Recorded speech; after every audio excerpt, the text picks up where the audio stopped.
Добрый вечер всем хорошим людям.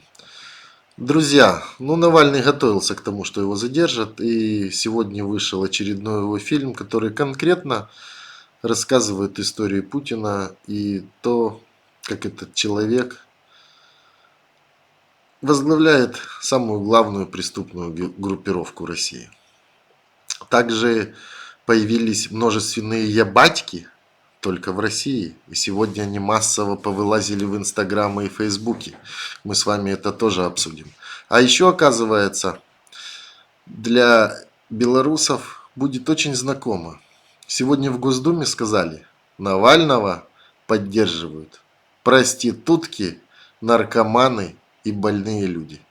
Вот это все обсудим и об этом поговорим. Великий русский писатель Лев Толстой однажды очень четко описал устройство власти в России.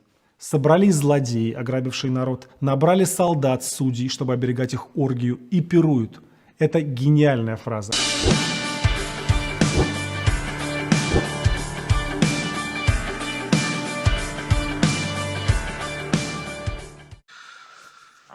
Привет всем хорошим людям.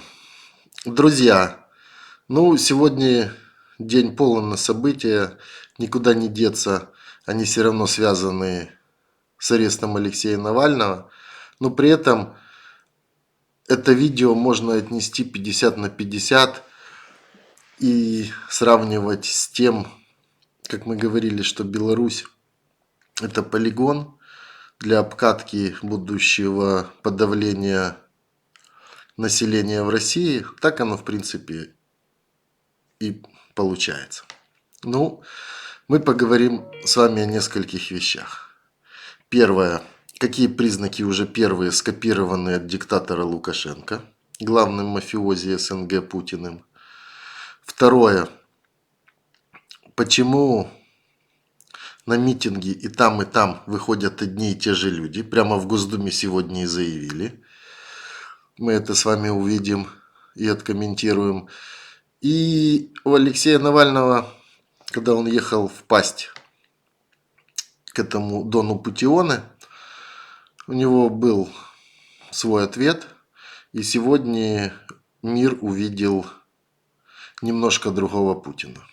Когда ты у себя во дворце строишь под землей свой ледовый каток, стадион, строишь казино, строишь внутри свой театр. В принципе, только от этого можно обалдеть. Строишь на входе точно такие же ворота с орлом, копию, как в Зимнем дворце, когда в 17 году все эти знаменитые фотографии штурм матросов был. От этого безумия, когда ты не знаешь, из какого места у тебя уже лезут деньги, и ты их превращаешь в пыль, тратишь 100 миллиардов только на свой домик. Правда, там 18 тысяч метров. Вы все это увидите. Давайте начнем по порядку. Первое. Беларусь и Россия. Вчера опубликован вот этот протокол. На нем написано: человек задержан и отправлен в изолятор за то, что громко хлопал в ладоши, поддерживая Алексея Навального в аэропорту. Беларусь, вам это напоминает что-то? По-моему, вас массово задерживали за то, что вы хлопали в ладоши.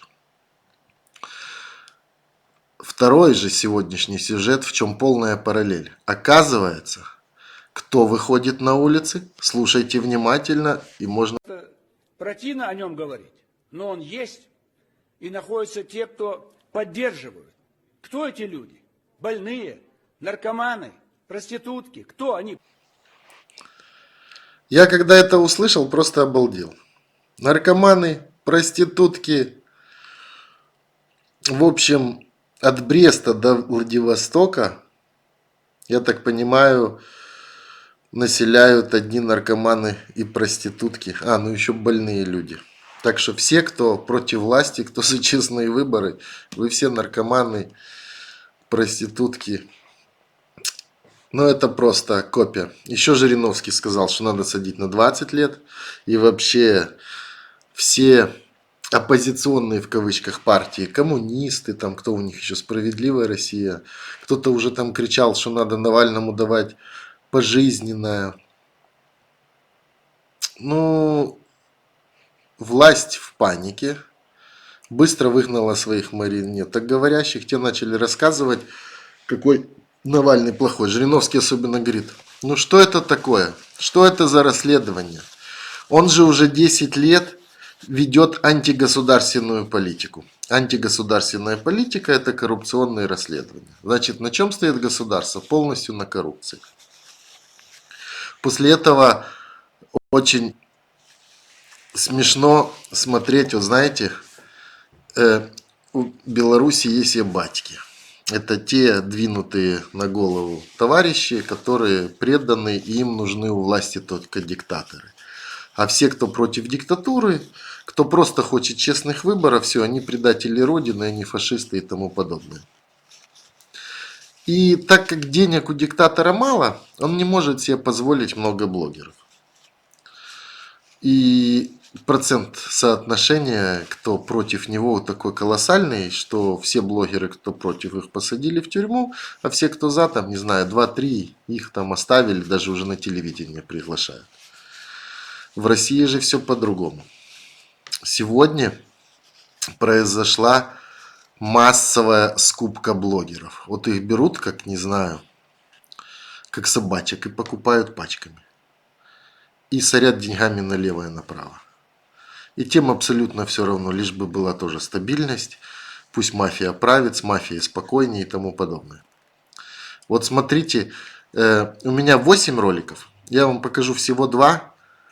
И вы поймете, о чем я говорю. Потому что они выходят под чистую кальку, которую им написали. Не может блогер условно во Владивостоке и блогер где-то в Ростове выходить с одинаковыми мыслями. Смотрите, это ж просто, они даже слово в слово. Запад уже отреагировал на задержание Навального и планирует ввести новые санкции. Я, конечно, с него в шоке. Зная же то, что его арестуют и будет кипиш, все равно прилетел, и теперь Россию просто завалят санкциями. Просто патриот. Ты в курсе, что Запад уже отреагировал на задержание Навального и планирует ввести новые санкции? Я почему-то не удивлена. Вообще, великий патриотизм – это знать, что тебя арестуют, и из-за этого поднимется кипиш, но потом все равно вернуться, чтобы твою страну вновь засыпали санкциями. И таких уже опубликовали 8. И от этого становится еще печальней, потому что этих мурзилок говорящих, не знаю, как их называют, инстасамки, инстасамцы, просто вот так вот пачками покупают. Поэтому от этого печально. Но, с другой стороны, слава богу, что пока еще не отключен интернет, и люди настолько солидарны, что это быстро все находится, вычисляется, объединяется, и все это становится видно. Единственное, никогда ты, если есть пробитые ебатьки в Республике Беларусь, которым ты уже, ну что ты сделаешь этим людям, их уже мировоззрение не поменяется. Если они выходят и говорят, мало вас бьют, я бы вас тут расстреляла и всех сожгла, и пусть это будет их там 5%, то в России таких двинутых на всю голову шизофреников 30. У них же виноваты все вокруг, только не Путин. Путин Бог. Помните, как это? Есть сумасшедшее видео. Путин там президент мира, как кричат истерически. А теперь вернемся к ответу Навального. Он знал, что его задержат, и он знал, под какое кино идет, и плюс сегодня заседание ОБСЕ по его вопросу. Он выпустил фильм, там 2-часовой, я пока смог посмотреть где-то больше часа, это впечатляет. Это... Ты понимаешь, что вот эти все разговоры 90-е, как все время говорят, вы хотите в 90-е, что все, кто сейчас диктаторы захватили власть, они же сами все выходцы из 90-х. Они тогда выжили, они тогда грабили, они тогда брали первые взятки, и они свои коррупционные схемы перенесли наверх. Что в Беларуси, что в России, что в Казахстане. Они дают есть много всем чиновникам вниз, всем судьям, чтобы суды штамповали вот эти предъявы, хлопал в ладошки, или у него там елочка висела не того цвета, ребенок неправильными красками нарисовал. Они купили всех вниз. И вот как были все эти фильмы Дон Корлеоне, все, у него было куплено все, его не могли посадить. Так вот здесь куплено все, плюс просто имеет свою армию. А мы как знаем, у Шойгу тоже дом за 17 миллионов долларов, всю жизнь военный чиновник, который точно так же грабит свою страну. Итак, вкратце двухчасовая серия в 30-секундных видео. Великий русский писатель Лев Толстой однажды очень четко описал устройство власти в России. Собрались злодеи, ограбившие народ, набрали солдат, судей, чтобы оберегать их оргию, и пируют. Это гениальная фраза.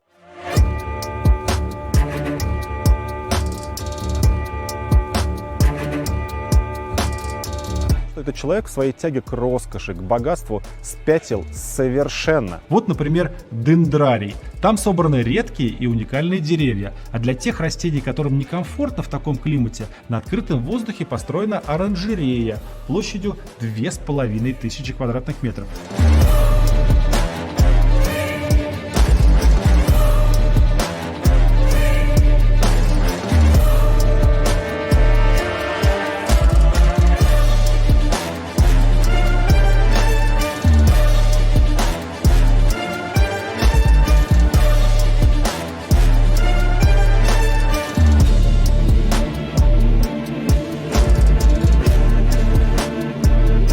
Так, а как на пляж-то сходить? Плавки надел, ласты взял, а спуститься как? Гаража. А вот тут есть специальный вход в тоннель.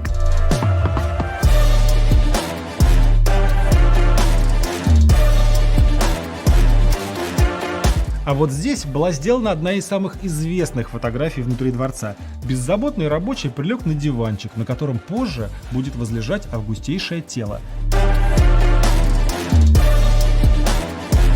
Настоящий театр с огромной сценой, кулисами, гримерными и императорскими ложами. Я не шучу. Внутри дворца Путина полноценный театр.